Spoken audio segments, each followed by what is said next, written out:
Adriana Colani, Cinema Daily, US. As I was saying, Sidney and Levi, they have two different relationships in the flashbacks and the main manhunt. So how did you work together in order to show these opposite kind of relationships they have? Well, first of all, we didn't film in sequence, so we actually didn't get to really develop the relationship until after the Alaska portion of the film. So it was a lot of, the cat and mouse aspect was before the development of the relationship, which was an interesting experience. And then we had this wonderful opportunity because we had a wealth of information. For the first time ever, all 10 were written. We weren't being given scripts as we were going, so we knew an awful lot about their history and what was going to happen with them and where it was going. Luckily, we got on very well, and we were experimenting with each other and working out how best to make these characters come to life and who they were. I love from the moment I saw what you were doing with your character. There's little nuggets of such clever detail that Haley brings to her, but also that's in the writing. When you have just an image of someone decanting vodka into another bottle, so it's a secret, you just immediately have your heart breaks for them.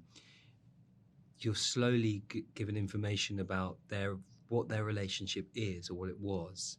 And I think that's so intriguing. And then you've got another man on the outside of it who's being lied to about this relationship. And I don't know whether John realizes what kind of mesmerizing sort of storytelling that is. So half of our job was sort of done for us, really, if that makes sense. Both your characters, we get to discover them episode after episode. Every episode you find a little bit more about their backstory, their emotional life. So how did you work on performance there in some way? Maybe you had to hold back a little bit in order not to give too much away.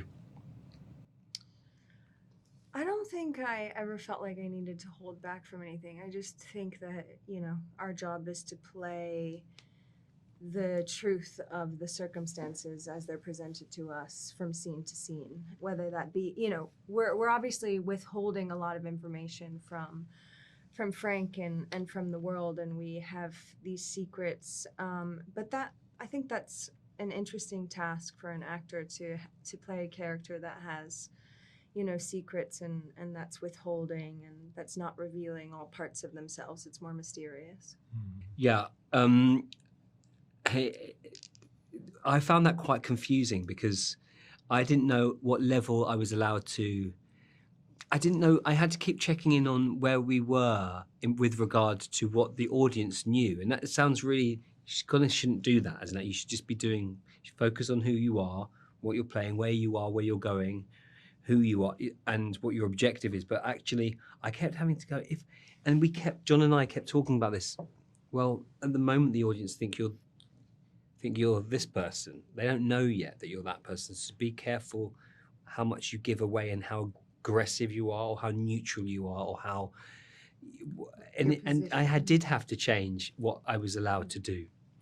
And that and again, it's wonderful, the fact that John knew it so well. Because often directors would come in and they don't know because they come in and they do an episode here and there. But we had this showrunner who had this piece of material for 20 years. And actors love to challenge. They like to kind of question stuff annoyingly, and they're often wrong. Sometimes they're right, and they just need to go full circle and come back to it. Sometimes we challenge the writing always. No, this isn't real. I don't believe a word. And we try and write it again ourselves, and it's rubbish. But we just have to go through the process. So it was often a case of like, no, it should be this. And John's going, well, no, it shouldn't because of this, this, and this. And he knew everything and could just shut it down immediately, which was good. And that was such a gift to be working with someone who knew so well what he wanted this to be. And you can tell that from what the product. This is from people who know exactly what they're making. And that's really rare. that is really our compass. And so, no matter who came in to the project, I remember John saying to me, I called him in a complete crisis, going, I don't know what to do.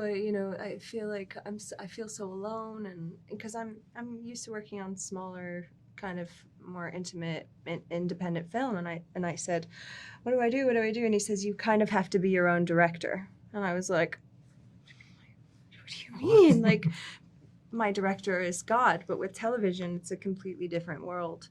And yeah, you have to know what you're doing and where you're going. Yeah, that is quite a big difference because you get someone or episode finishes and someone comes in who's not, and they rely on you. They're coming in and going, well, what have you done previously? Yeah, You know? How different is that? And That you've feels not got the, like that you said, feels like God. free falling. It can be quite frightening. You need to feel like you have that you have a captain at the wheel. And with television, you really don't. You feel like you have to be your own captain, and sometimes that's a scary position to be in. Can be challenging.